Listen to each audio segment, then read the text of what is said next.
Yo, magandang buhay mga kapishda and welcome back to my channel.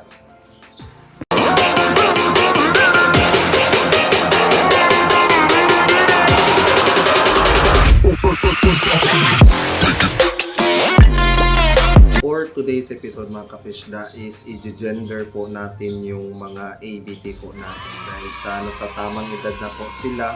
So, at the same time is matututunan nyo na rin po kung paano i-gender yung ating mga ABTs. Yung mga kapishda, so ito po yung mga ABTs po na i-gender natin.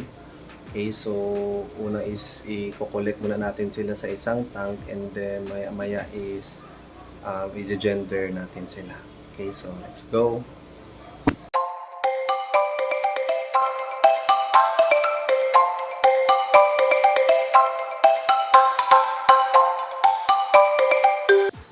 So ayan mga kapishda. So ito na po yung mga na-collect natin. So ano ba yung mga hint po kung male or female yung ating mga guppies? So very easy lang siya mga kapishda. Basic lang siya masyado. Malalaman nyo po kung male siya is kung yung anal fin niya po is yung parang pa-triangle. Yun lang po yung pinaka hint po na malaman natin kung male ba yung guppy natin.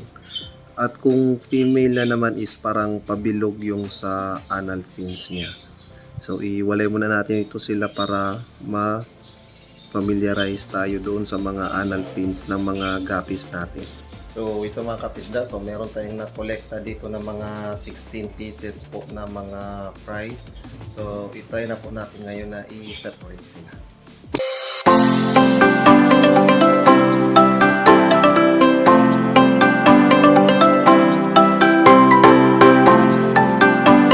Ayan mga kapishda, so natapos na po natin i-gender yung mga ABTs po natin. So kung mapapansin nyo po is mas marami yung mga females. So nandito po lahat yung mga females. Then yung mga male naman po is nandito. So sa 16 po natin na mga ABTs, mga kapishda, so tatlo lang po yung na gender natin na mga lalaki. So ang konti, patay tayo dyan. Okay po, so paano ba natin nalaman na male or female sila? So kung titingnan nyo po ng mabuti itong dito sa mga male, ayan. So kung makita nyo po yung sa anal fins po nila yun, yung parang espada na yan, yung patusok na yan. So dyan po natin malaman kung male po yung guppy natin or female. Yan. So sa females po is parang pabilog siya mga kapishda, ayan. Yun. So, tulad po niyan. Yan. So, diyan po natin malalaman kung female siya. So, maliban po sa anal fins nila is malaman din natin ang gender ng mga guppies natin sa coloration din po nila. So, ang mga female po is parang transparent siya. So, parang hilaw po yung color nila. Hindi pa po siya ganun ka blue tulad po nitong mga male. Ayan. So para naman po sa culling mga kapishda is sa next episode na lang po natin i-feature yung pag-culling po nito, pati yung mga pwede pong potential na isali po sa show. Kasi mga bata pa po talaga sila. Hindi pa po ito nakaabot ng isang buwan eh. So mga siguro mga 1.5 months or 2 months baka sakali na pwede na po sila.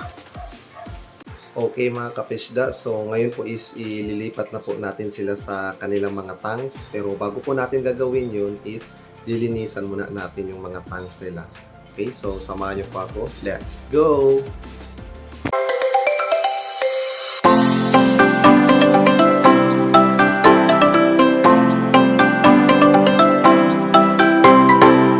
Ayan mga kapishda, so i-acclimatize lang muna natin sila bago natin sila ibuhos sa kanilang bagong linis na tank. Yun mga kapishda, so ganun lang po kadali mag-gender ng ating mga guppies po. So don't forget to subscribe, like, and share para lagi tayong updated sa mga bago. And out!